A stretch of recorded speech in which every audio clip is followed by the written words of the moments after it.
sacred fortress on an island in the sea, one of the truly magical places on the planet. It's a walled medieval town with a church on top of the hill. We're going to show you all around this special UNESCO World Heritage site. Mont Saint Michel has been a pilgrimage site for 1,000 years, and still today it's one of the most important pilgrimage sites in all of Europe.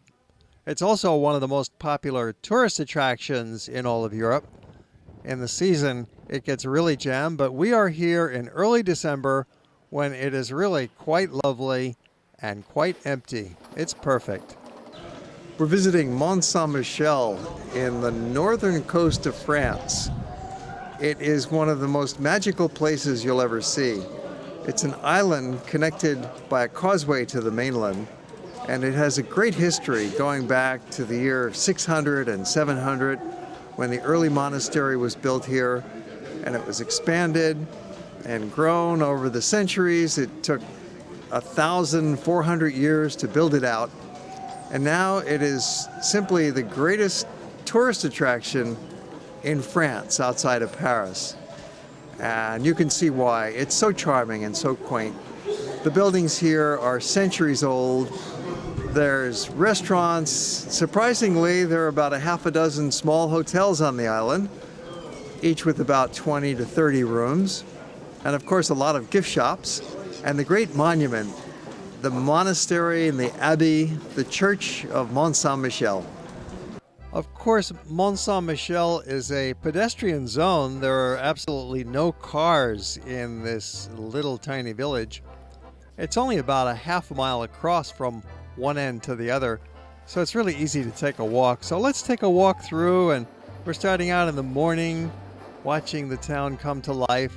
It's really easy to walk along the main shopping lane. It's a slight uphill, but that's no problem. Cobblestones underfoot, and shops, restaurants, and little hotels along the sides as you pass by.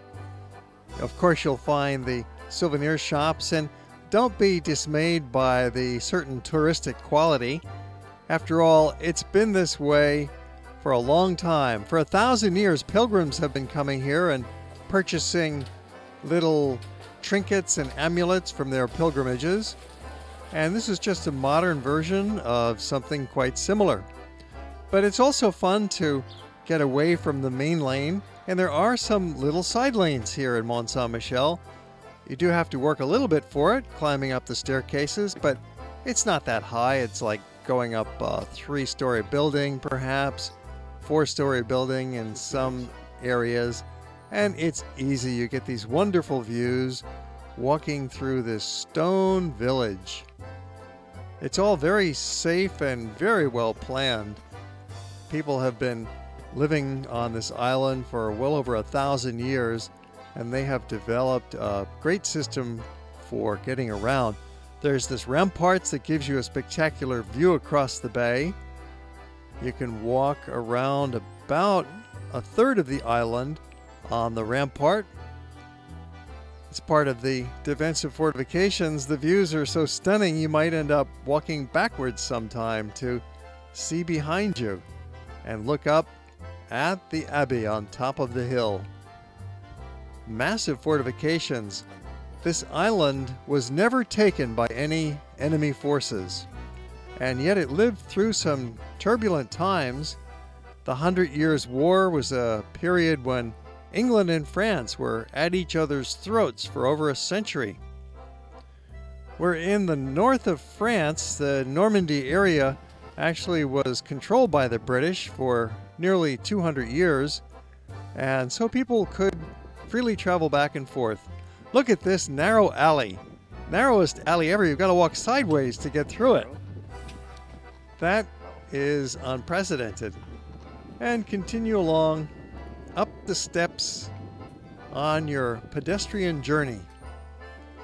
You can always stop and catch your breath on the landings and enjoy the beautiful views looking out across the village rooftops.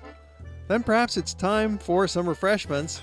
There are a bunch of good restaurants here on the island. try some crepes. That's the traditional style. This creperie was really lovely. A nice light meal, freshly prepared, friendly people. Some goat cheese on that crepe made for a very tasty meal.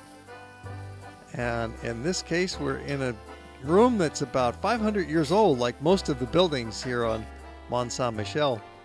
Put some salad on top of the crepe and you have a complete light meal.